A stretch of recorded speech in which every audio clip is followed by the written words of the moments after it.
એટલે ભૂલ કોની છે? આપણા વડીલોની. તો આ વખતે કદાચ મારી વાણીમાં કટાક્ષ લાગશે પણ એ સાચી વાત છે. એના પહેલા કેમિકલ હતું કે આપણે ગામમાં ખેતી એના સિવાય ચાલતી નહીં હતી કે એના સિવાય ખેતી હાવ બંધ હતી? ચાલુ જ હતી. આપણા પેટ ભરતા નહીં હતા. એક ફેમિન આવ્યું.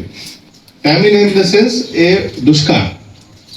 એમાં બધાને ટેવ મળી ગઈ કે હાલો આ લોકો જેને સાંભળવા માટે એકત્રિત થયા છે. તો આજના આપણા મુખ્ય અતિથિ શ્રી કે ટીમડી સાહેબને વિનંતી કરીશ કે આવે અને આજનું આપણને પ્રાસંગિક ઉદ્બોધન કરે.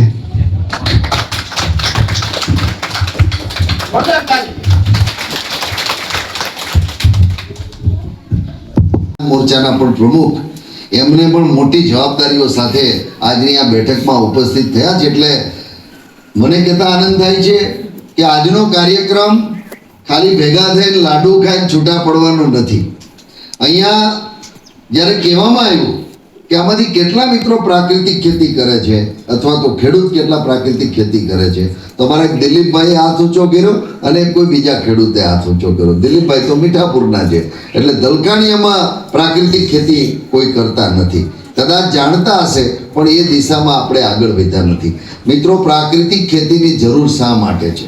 બહુ ટૂંકમાં કહું તો આપણી હવે પછીની પેઢીને 100 વર્ષની દિવસે દિવસે પરિસ્થિતિ ખરાબ થતી જાય છે. હમણાં એક સર્વે થયો એમ્સ દિલ્હીનો, એની અંદર જોવા મળ્યું કે સૌથી વધારે હિન્દુસ્તાનમાં બીમાર કોણ છે? તો સૌથી વધારે બીમાર ખેડૂત પરિવાર છે. એનું કારણ છે ખેડૂત પરિવાર સૌથી પહેલા રસાયણ સાથે સંપર્કમાં આવે છે.